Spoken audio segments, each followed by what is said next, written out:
Good morning. This is Dylan Jovine from Behind the Markets. Happy Friday, last day of the week. Woo! I'm so excited. Today's the 31st, January 31st. And so I just want to make sure those of you watching this know today is National Fun at Work Day. So Sarah, who writes these emails, and Liz, who takes these videos, edits them, and puts them on YouTube, you have to pretend you're having fun today. Blink twice if he's holding you against your will. I'm just joking. So anyway, today I want to talk about Trump's Iron Dome for America. The Trump administration came out with an executive order which pushes Defense Secretary Pete Hegseth to submit to the White House within 60 days an architecture and plan to create an Iron Dome missile defense shield for America.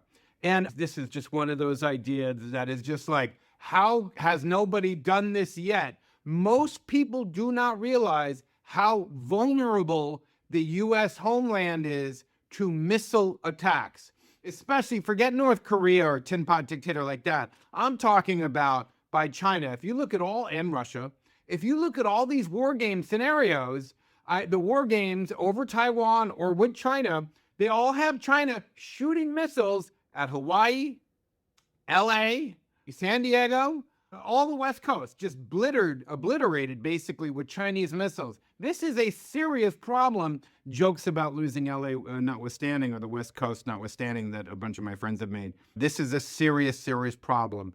And what we need is akin to what Israel has, which is what they call the Iron Dome, which is a system of sensors and lasers and all these other things that shoot down incoming rockets from Hezbollah, Lebanon, or wherever, or Iran recently. Trump wants this kind of new plan in place. This is very much harkens back to Reagan's SDI, Strategic Defense Initiative, where it's really, they used to call it Star Wars. You remember that?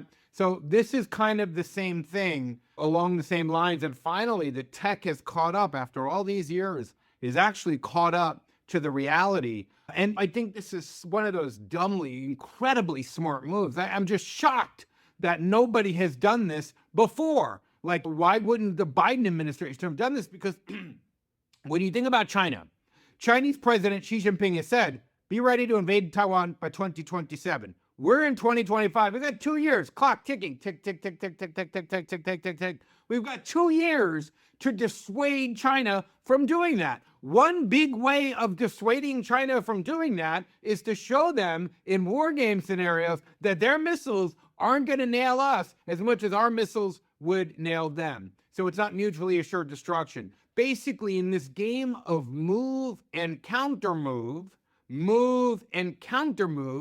to dissuade and to telegraph to our enemies or adversaries or competitors, to put it nicely, that they cannot mess with us, one strong way to do that is a missile defense shield like this. So I am ecstatic about this. I have been talking about this to anybody. Once I started reading these war games and studying these war games that the Pentagon was doing and seeing how vulnerable our West Coast was, especially, I just couldn't believe that we hadn't thought of this or done this or whatever.